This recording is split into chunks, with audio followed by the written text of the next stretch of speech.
Hey guys, today I'm going to be reviewing the Centaurus Megazord from Power Rangers Lost Galaxy. I originally wanted to put this video up a couple days ago, but my first go around I didn't like how it came out.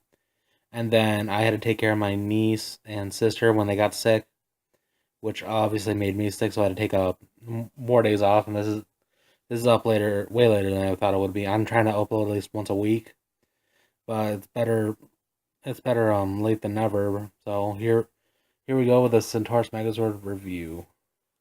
Alright, from what I could tell online, I think this is in right order. But you got C1, C2, C3, C4, C5. That's from what I could look up online at least. And they are part of the Rhino Galactabeast, which along with the Stratoforge, which was the Phoenix, and the Megazord, which was the Shark. They were lost Galactabeasts that were eventually found by Devia floating in space, and they were basically reconstructed into these robots for his own personal use. But Rangers eventually broke them free from the evil and turned good. All right, so let's get into it. All right, this is C1, and there's not much to tell about the Zords individually because they're just cars. And from my research, they never fought like as the vehicles. They basically just all came together and formed the Centaurus Megazord, and they fought like that. They never fought as the individual cars. But this one looks to me at least like a Mars rover or something. Like you got the solar panels right here, and it's small like a little buggy like that, like they would do for that.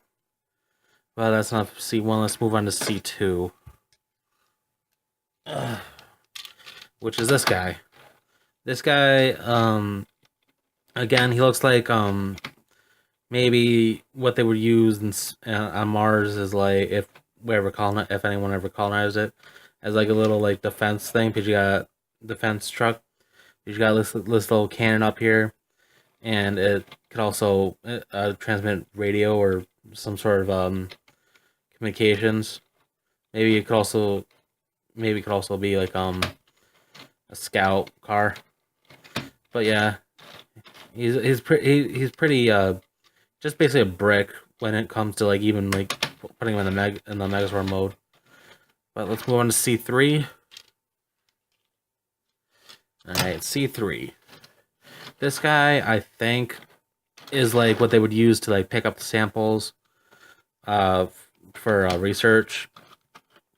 At least that's what I think these little like the grabbers would be. And he's also got antennas too. A lot of these have antennas. Actually, I think it's only the two. But yeah, I think and he also has the solar panels going on too, so it might be just like another rover, but this one could actually have the ability to pick up things. All right, let's move on to C4. This one again, I think might be a little like defensive thing because it's got little cans on top, and it would also it looks like it would shoot them, but again, they never fought the cars. This looks like it also be like a maybe like it could have been like an astronaut transport thing, because you got a little like windshield right here, and we'll just go by. But again, this is all speculation because we never they're designed like this. You know, that's just my opinion, and they never did anything in these car modes. All right, let's move on to the big boy C5, which is this one. Which I don't see any practical use for this because it's got a giant gaping area right there. But maybe for like making a bridge or something. Like I think military, at least in Call of Duty games I've seen, they would do something like this, and like it would be all folded up, and then it would extend and make a bridge for like the people to get by. Yeah, this guy's just a big truck, and got the solar panels going on. Gotta fix that. Got the solar panels going on and everything. All right, that's all this really is to the Zords. So let's combine them. First, you're gonna the most difficult part of loading this is actually getting like the individual blaster pieces, and maybe second's the helmet.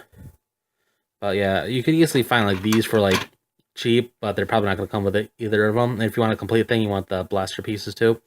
But all you do is just unpeg it. This thing would slide into here, and then this would just go into here on the top to fill it in.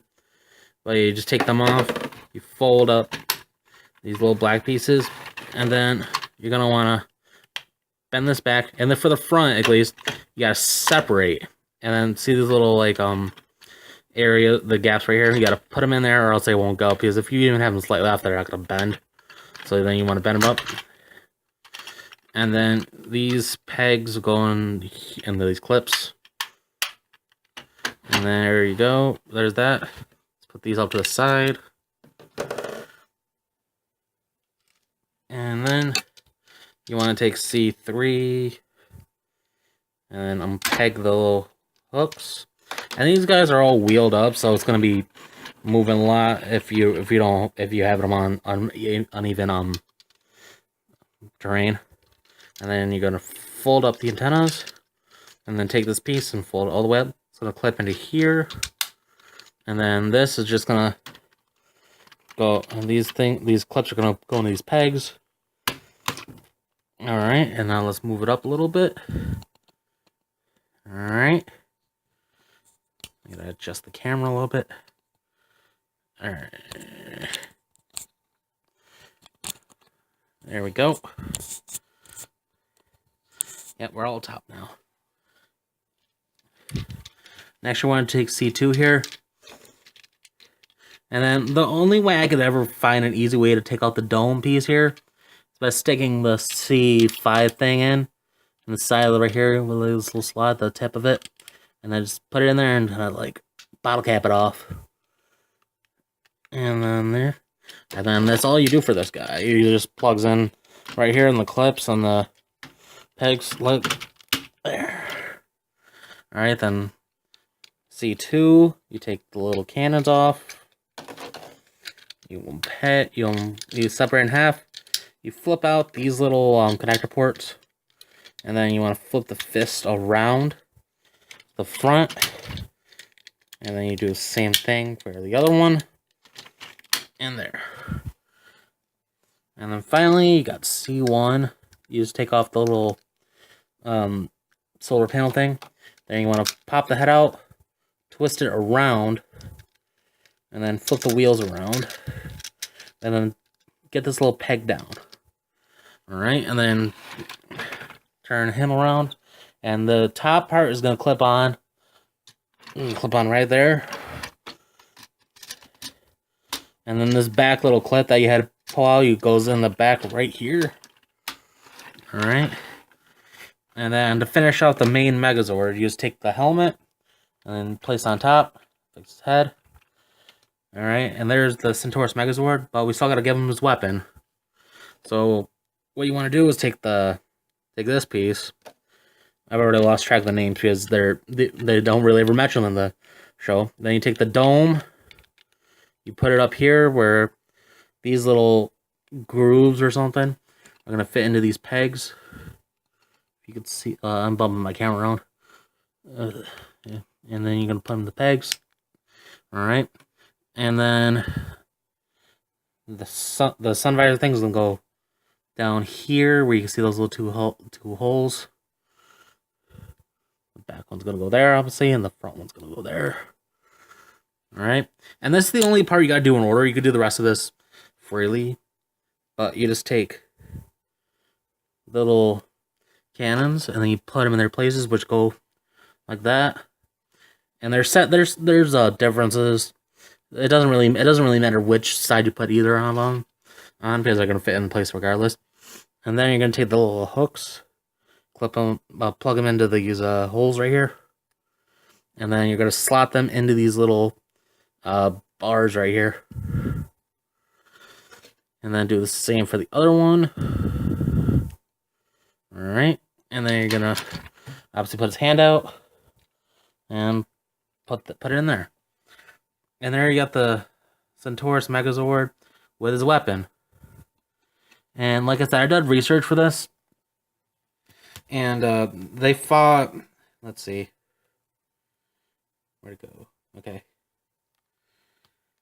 They used this Megazord 13 times in battle. and it never delivered the final blow. It was always just like a support Megazord, but it did manage to lose twice, and I'll talk about them a little later. But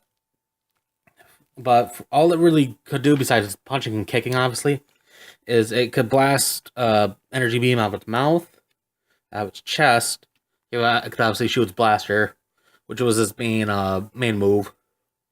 But with a Centaurus, it could also, let me get this out of his hand. It could also just stand back to back, and they would twist into a giant energy tornado and strike the opponent. That was not really used a lot. It was maybe used 2 or 3 times. But yeah. Alright, and the 2 defeats it had, this is why I wanted to save this for later. One, it was just heavily damaged. It's like it couldn't be brought back later in the episode because it was still hurt or damaged. I don't think they were still alive at that point. And then the second one, it was actually destroyed in one of the season finale parts, along with a Stratoforce, when a bunch of Stingwingers wearing explosive vests, suicide Stingwingers, if you want to call them, a bunch of them got on both of them and just exploded, and it destroyed both Centaurus and Stratoforce. So this guy is no longer around unless they somehow reconstruct him, but I don't think it's going to be, because basically the heart of the beast is gone. But yeah, that's just some statistics about the Centaurus Megazord, and a little bit about Stratoforce, because they kind of were intertwined.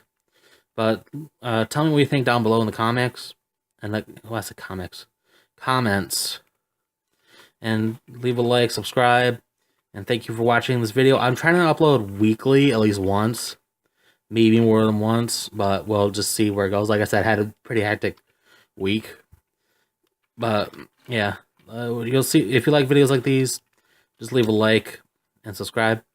Thank you for watching. Bye.